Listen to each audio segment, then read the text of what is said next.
하지만 욥의 삶은 그런 인과응보적 삶에서 벗어납니다. 마치 우리가 느끼는 우리의 삶처럼 말이죠. 생각하는 신앙 우러나는 복음 믿음 향기. 안녕하세요. 믿음향기 채널에 오신 것을 환영합니다. 저는 이신영입니다. 우리가 살아가다 보면 고통과 어려움을 겪는 경우가 많죠. 저만 해도 이번에 왼쪽 팔이 골절되면서 이렇게 골절되면서 나름 고생을 좀 하고 있습니다. 처음 부러졌을 땐 정말 너무너무 아프더라고요. 부목을 대고 이렇게 진통제를 먹으니까 그나마 좀 괜찮아지긴 했지만 그래도 고통이 완전히 없어지지는 않았습니다. 수술을 하고 나서도 그 다음날까지는 정말 너무너무 아파서 고생했습니다. 이게 뭐 무슨 이렇게 큰 일이 있어서 골절이 일어난 것이 아니라 넘어졌는데 팔을 잘못 디뎌서 골절이 된 거거든요. 너무 아프다 보니까 왜 나에게 이런 일이 생긴 거지? 라는 생각이 전혀 안 들었다면 거짓말이겠죠. 그런데 이런 생각 중에 이 책을 읽었습니다. 욥기와 만나다. 네. 오늘은 마크 레리모어가 쓴 욥기와 만나다를 함께 나누겠습니다. 보통 욥기에 대한 책이다 하면 욥기에 대한 주석 또는 해설 이런 것들을 이야기하는 게 일반적입니다. 그런데 이 책은 좀 다릅니다. 시대와 환경에 따라 다양한 시각으로 욥기를 바라보고 또 해석하게 되죠. 이 책에서는 시대 흐름에 따라 욥기를 읽어내는 시각과 해석이 어떻게 변해왔는지 살펴보고 오늘날 우리가 욥기를 새롭게 읽어내길 이야기합니다. 고대 해석자들이 바라본 욥기부터 해서 욥기에 대한 논증들과 또 전례로서 공연되는 욥기도 살펴봅니다. 또한 욥기 하면 신정론을 빼놓을 수 없겠죠. 신정론의 시각에서 해석하는 욥기를 이야기하고요. 또 마지막으로 20세기 들어서 새로운 성경 해석의 기법으로 바라본 욥기를 이야기합니다. 고대에는 성경을 경전으로 읽다 보니까 욥기의 부조화나 또 모호함, 반복 이런 것들을 우의적 내지는 신비적으로 극복하고자 했습니다. 또 시간이 지나서 중세에는 그 대표적인 신학자가 토마스 아퀴나스죠. 아퀴나스는 욥기를 철학적 논증을 다루는 문학으로 읽어냅니다. 유대교의 철학자 마이모니데스나 또 칼뱅의 시각도 소개를 하고 있습니다. 이러한 욥기는 예전적인 기능도 담당합니다. 평범한 사람들에게 욥기는 자신들의 삶을 투영하고 위로해주는 전례의 기능을 담당했습니다. 그들은 예전 속에 욥기를 녹여내고 또 연극 등을 통해서 욥기를 읽어냈습니다. 근대에 이르러서는 성서, 전통, 전례가 지닌 권위가 많이 악화되었습니다. 그런 근대 속에서 칸트는 욥을 도덕 위에 믿음을 세워나가는 모범이라고 봤습니다.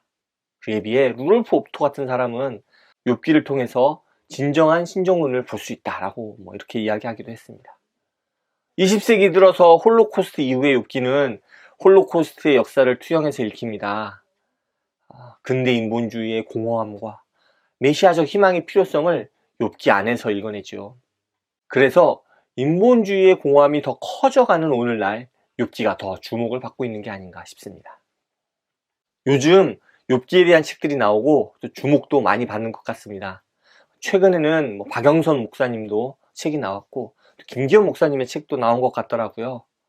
하지만 제가 그분들의 책은 아직 못 읽어봤는데 이 책은 좀 그분들의 책과는 확실한 차별점이 보이는 것 같습니다. 이 책에서는 하나의 해석만이 아니라 다양한 해석들을 볼 수 있고요. 이 부분이 이 책의 장점이 아닐까 싶습니다. 이 책은 비아 출판사의 만나다 시리즈인데요. 비아 출판사의 만나다 시리즈는 책의 제목이 모두 땡땡땡과 만나다 이렇게 끝납니다.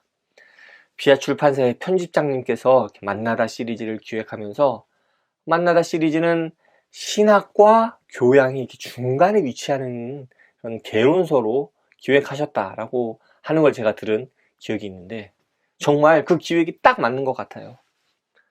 이런 만나다 시리즈가 꽤 많이 나와 있는데 관심 있으신 분들은 좀 다른 만나다 시리즈들도 살펴보시면 좋을 것 같습니다. 욥기와 만나다잖아요. 성경의 각 권별로 준비하고 있다는 이야기를 들었습니다. 기억이 있는 건 창세기와 만나다 있고요. 최근에는 계시록과 만나다도 나왔습니다. 아직 안 나온 성경책들이 아직 많이 남았는데 기다리다 보면 다 나오지 않을까 생각합니다. 어쨌든 너무 어렵고 전문적이진 않지만 해당 내용에 대해 수준 있는 내용을 다루는 시리즈니까 관심을 갖고 살펴보시는 것 좋을 것 같습니다. 이 책에서 이야기하는 욥기에 대한 관점과 해석은 정말 다양합니다.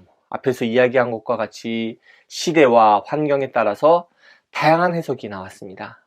어찌 보면 그래서 욥기가 참 매력적으로 다가오는 것 같습니다. 그럼 성경에서 욥기만 이렇게 해석이 다양할까 하는 생각이 좀 들었습니다. 조금만 이렇게 생각해 보면 욥기만 이렇게 다양하게 읽히지는 않았을 것 같은 그런 생각이 좀 들더라고요.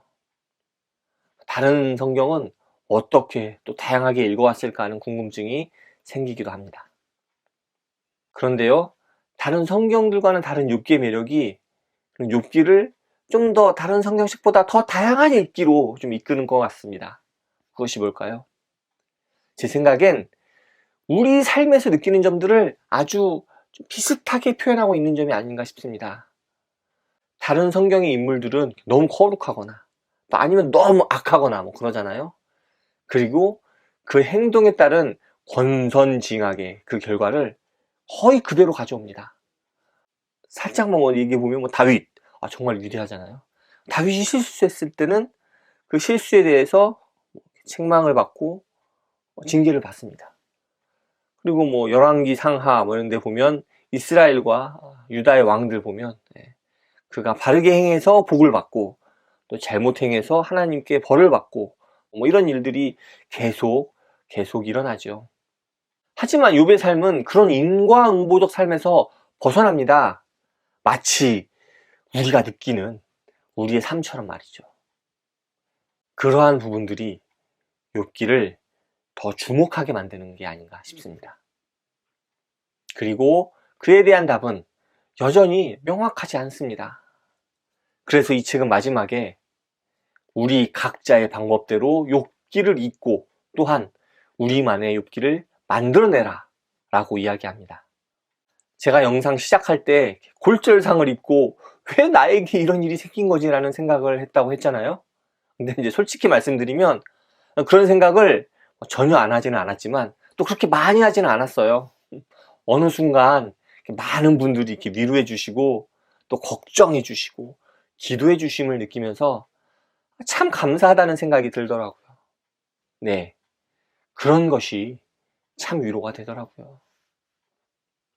그 중에서도 이제 우리 교회에 오신 지 얼마 안 되신 이렇게 부목사님이 계신데 그 목사님께서 자신이 얼마 전에 비슷하게 다치셨다면서 저의 고통에 이렇게 공감해 주시는 게 정말 큰 위로가 됐습니다. 욥의 이야기도 지금의 저에겐 그래서 위로가 되더라고요. 뭐랄까, 이 고통이 왜 나에게 오는 것인지 고민하기보다 이 시간을 통해서 좀 휴식을 갖고 또 주변의 많은 분들에게 감사를 느낄 수 있는 시간이 됨을 느끼면서 욥의 고난을 통해 욥이 하나님을 더 잘 알게 되었다는 내용과 작은 동질감을 느꼈다고나 할까요? 이 책의 다양한 해석들에도 불구하고 지금의 저에게는 좀 이렇게 다가왔던 것 같습니다. 아무래도 제가 처한 상황이 욥기를 이렇게 해석하게 하는 것 같습니다. 물론 제 상황이 바뀌면 또 다른 욥기의 해석을 생각해 볼 수도 있겠죠.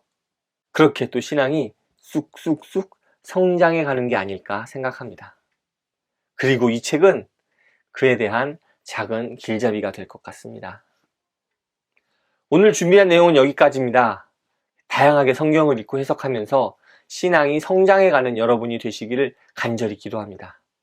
그리고 저는 이렇게 팔 골절된 부분 수술 잘 마쳤고요. 반기부스 이렇게 하고 있습니다. 이제 뼈가 잘 붙기를 기다리면 될 것 같아요. 여러분, 제가 잘 회복되길 기도해 주십시오. 감사합니다. 다음에 또 오세요.